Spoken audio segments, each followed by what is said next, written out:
Well, hello everyone, and welcome to this week's District 3-5A report by the Midland Reporter Telegram. Well, we got our technical difficulties taken care of. We got the camera fixed up. We're ready to go. I'm here with Jonathan Hall. We're talking about Week 3 in the District 3-5A football season. Another big week. I guess every week's going to be big this week. Big this year simply because there's fewer teams in the district. But big game this week out at Grande Communications Stadium between Abilene High and Midland High. First of all, Jonathan, here's Midland High, 2-0 in district, 7-0 overall for the first time since '54. I mean, that was Eisenhower's presidency. I think it was his first term, if I'm not mistaken. So, how are things over there on Cuthbert Lane right now? Pretty happy. I mean, it's a rare thing, and Coach Yenser mentioned it to me today. He said, you know, I didn't realize that it was so rare for a team just to win 7 games in Midland High's history. He mentioned it. It's different at Midland High. These other schools really have more of a richer football tradition than what Midland High does. So from whenever they get it, it's not like they're trying to continue the ongoing success of a program. They're trying to build success. Right. So those guys are taking a lot of pride in this 7-0 start. Well, it's going to be an interesting week this week. They got a tough opponent coming into town in Abilene High, considering what they did to Lee last week. And I don't think dismantle is the right word. I think just take apart and throw away all the parts, you know, in the process of that 77-21 shellacking. We'll get to Jonathan's game here in a second here, but first, big game at Rattler Stadium. Who would have ever thought that Midland Lee Permian would be for 4th place in the district? Yeah, not coming in. It was hard to see that. Of course, we had a tough time just figuring out exactly who was going to be the 4 teams. We knew Abilene High was going to be, but the other 5 teams we all thought were kind of even kill. Well, after 2 weeks, the way it plays out, yeah, Lee Permian, they're playing for 4th place. They're playing for a playoff spot. This game is, I mean, it's the biggest of the season for each team. Yeah, it is. It's the biggest. I mean, with both of them being 0-2 in district play, it's a big game. Whoever gets a win has a pretty good shot, you know, to do it. I mean, has a pretty good shot to make the playoffs. They still probably have to get at least 1 more, possibly 2 to get in. But whoever loses has got a tough road ahead of them as the season progresses. Now, question is, who do you think is going to win that game? Flip a coin. I mean, this is such a tough game to predict. Lee, again, very well-coached team.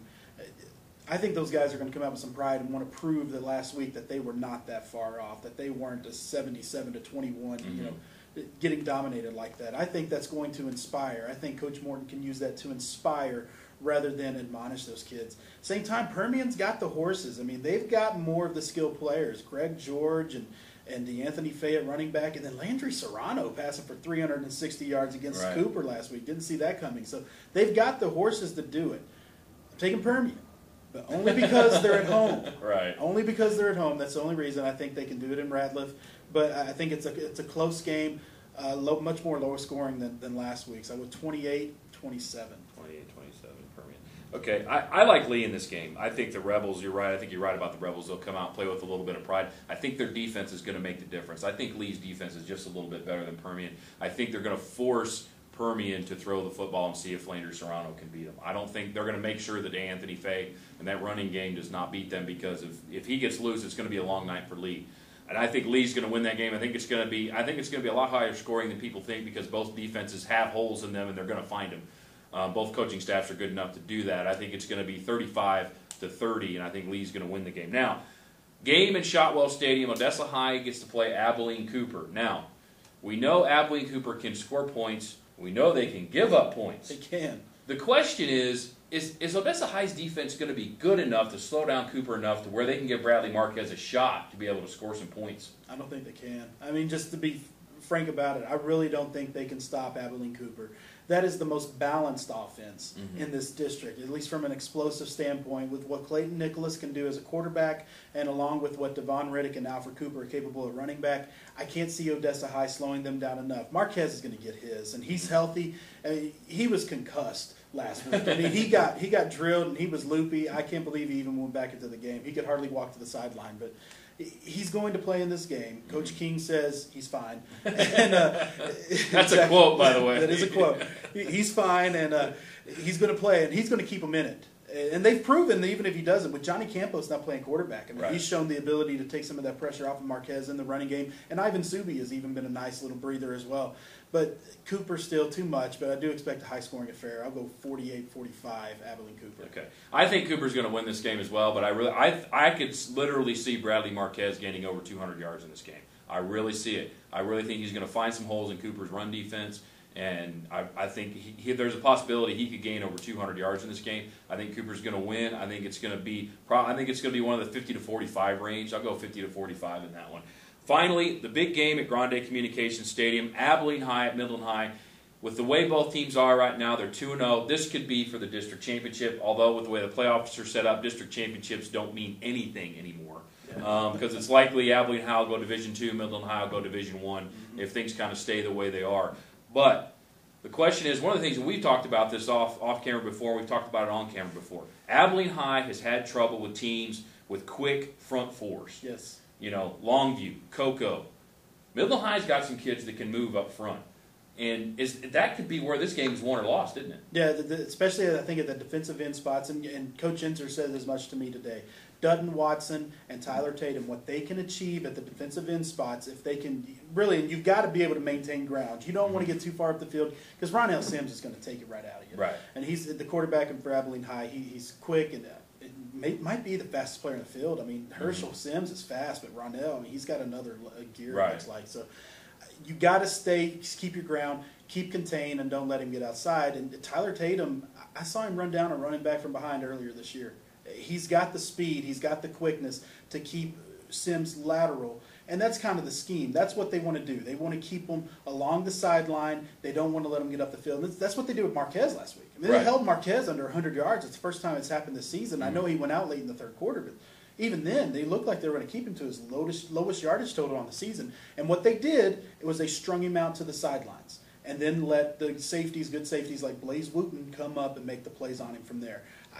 I think they can execute that game plan again. I think that the Sims boys are a little bit different of a beast than what Marquez is, but I think that they've got the game plan and they can execute that game plan to where they can keep up with Abilene High. I think they do too. I think that's going to make a difference in this game. The other key on the offensive side of the football, we know Tyler Middleton's probably going to gain some yards. The question will be, can Jake Hollifield and or Kier Woods complete enough passes to keep that Abilene High defense off balance? And Kier Woods is going to be the starter, and Yenzer did not commit to saying they were going to rotate quarterbacks this week either.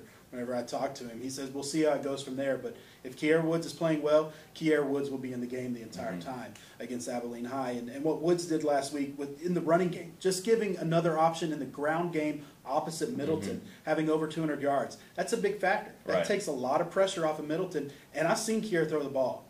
He's got an underrated arm. The kid can launch the ball. The receivers are good enough. And Jamal Sanders is a playmaker on the exterior. So, I really do. I think Midland High can match up well enough with Abilene High. If you get out to a good start, watch out. Yeah, but I think one of the things to keep in mind about this game, other than the two teams they played from Florida, Midland High is probably the most athletic. Other than the two teams they played from Florida and Longview, Midland High is probably on both sides of the football the most athletic team in District 3-5A right now. Yeah. And if you look at the scores for Abilene High, they had trouble with the athletic teams from Cocoa. I think Plant gave him some issues as well, along with Longview. And I think it's a situation where that could be the difference maker. The Tyler Middleton's speed, the speed up front for Midland High. And frankly, I'm picking the upset. I think Midland High can win this game at home.